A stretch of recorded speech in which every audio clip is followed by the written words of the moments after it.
Hello friends, नमस्कार and welcome to समाधान। साथ ही उम्मीद है कि आप सब अच्छे होंगे और साथ ही साथ आपकी स्टडी भी अच्छे से चल रही होगी। साथियों, बिहार में न्यू रिजर्वेशन पॉलिसी को लेकर के जब पटना हाई कोर्ट से बिहार सरकार को झटका लगा तो बिहार में काफ़ी सियासी उठापटक भी चला और विपक्ष के द्वारा बोला गया कि अगर सरकार नहीं जाती है सुप्रीम कोर्ट में तो हम सुप्रीम कोर्ट का रुख करेंगे। लेकिन सरकार ने सुप्रीम कोर्ट में रुख किया और सरकार ने अपना पक्ष रखते हुए सुप्रीम कोर्ट से मांग की कि सुप्रीम कोर्ट के जो निर्णय दिया जाए वो सरकार के पक्ष में दिया जाए, क्योंकि यहाँ पे जो हम लोग भर्ती कर रहे हैं तो उस भर्ती पे कोई संकट ना आए। लेकिन सुप्रीम कोर्ट ने पटना हाई कोर्ट के ऑर्डर को बरकरार रखा और लेकिन ये भी कहा कि हम इस पे मामले पे सुनवाई करेंगे। ये एक संवेदनशील मुद्दा है, तो उसमें 10 तारीख को सुनवाई की डेट मिली है सितंबर में, जो कि अब जल्द ही उस पर सुनवाई होगा। लेकिन उससे पहले एक और नई याचिका दायर हुई थी और उसमें आज सुप्रीम कोर्ट में सुनवाई था। तो क्या जो 75% रिजर्वेशन पॉलिसी है वो वैलिड होगा या नहीं होगा, आज का सुप्रीम कोर्ट में जो सुनवाई था उसकी सारी अपडेट को हम लोग समझने वाले हैं और किसके द्वारा ये याचिका दायर की गई है 75% रिजर्वेशन को लेकर के, तो पूरे अपडेट को हम लोग यहाँ पे समझने वाले।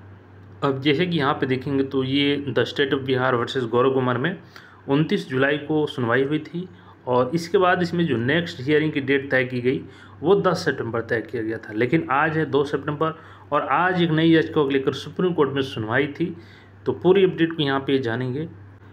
अब जैसे कि यहाँ पे देखेंगे तो बिहार में आरक्षण बढ़ाने पर पटना हाई कोर्ट के फैसले के खिलाफ सुप्रीम कोर्ट पहुंची आरजेडी। तो बिहार में मुख्य विपक्षी पार्टी जो राष्ट्रीय जनता दल है, तो वो पार्टी अब बिहार में जो रिजर्वेशन पॉलिसी को कैंसिल किया गया है माननीय हाई कोर्ट के द्वारा, तो सुप्रीम कोर्ट में रुख की है। बिहार में जातीय जनगणना के बाद सरकार ने आरक्षण को 50% से बढ़ाकर 65% कर दिया था। हालांकि पटना हाई कोर्ट ने इस फैसले को रद्द कर दिया। अब आगे देखेंगे इसमें तो पूरी न्यूज़ यहाँ पे बिहार के आरक्षण का कोटा बढ़ाकर 65% किए जाने के मामले में पटना हाईकोर्ट के फैसले के खिलाफ लालू प्रसाद यादव की पार्टी राष्ट्रीय Janata Dal RJD supreme court पहुंच गई है। आपको बता दें कि कुछ ही समय पहले हाईकोर्ट ने वंचित पिछड़े वर्ग के लिए 50% जो बढ़ाकर 65% आरक्षण किया गया था उसको रद्द कर दिया था।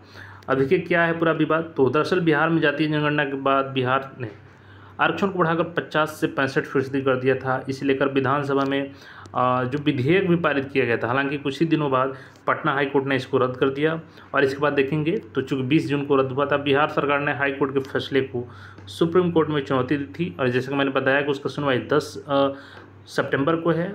अब आरजेडी ने इस मामले में सुप्रीम कोर्ट का दरवाज़ा खटखटाया है। आरजेडी की याचिका पर सोमवार को चीफ जस्टिस की बेंच की सुनवाई करने वाली थी, जैसे कि आज सुनवाई होने वाला था सुप्रीम कोर्ट में।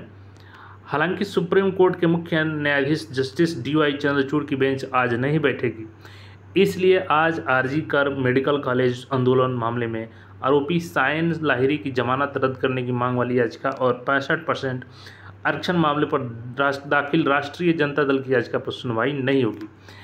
अब तब सुनवाई कब होगी तो देखिए, अब यहाँ पे कल सुनवाई हो सकती है और जैसा कि जो भी अपडेट होगा मैं आपको अपडेट करूँगा।